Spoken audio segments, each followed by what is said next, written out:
বিগত বছরের ভূতনির ভয়াবহ বন্যায় ভেঙে যাওয়া কালভার্ট নতুন করে নির্মাণের উদ্যোগ গ্রহণ করল মালদা জেলা পরিষদ।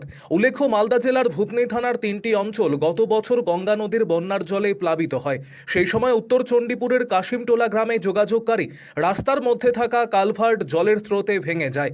সেই সময় থেকে এলাকাবাসীর দাবি করেছিল নতুন করে কালভার্ট নির্মাণ করে যাতায়াতের সুবিধে করার।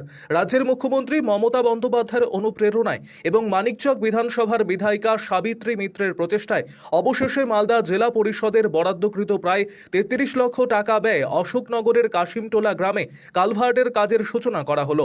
ফিতে কেটে এবং নারকেল ফাটিয়ে কালভার্টের কাজের সূচনা করেন জেলা পরিষদের সদস্যা জয়শ্রী মণ্ডল।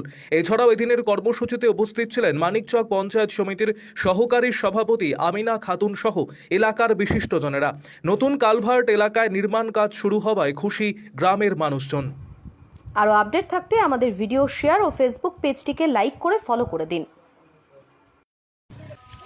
আজকে আমাদের গত বন্যায় যে এখানকার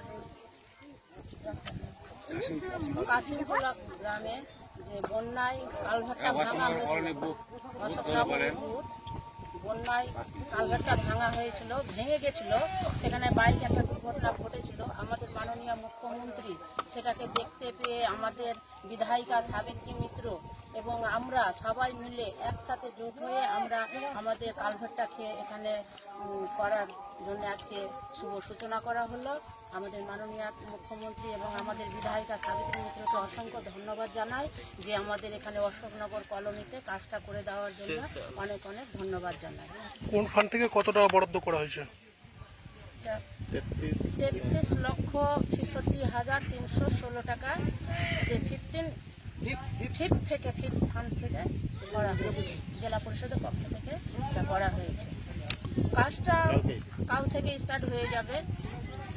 কি ধরনের সুবিধা হবে মানুষের? মানুষের ভালো সুবিধা হবে। এখানে যাওয়া আসা যাতায়াতের প্রবলেম হচ্ছিল, কষ্ট হচ্ছিল, তাই তাড়াতাড়ি করে কাজটাকে আমি করলাম যাতে মানুষের সুবিধা হয় তার জন্য।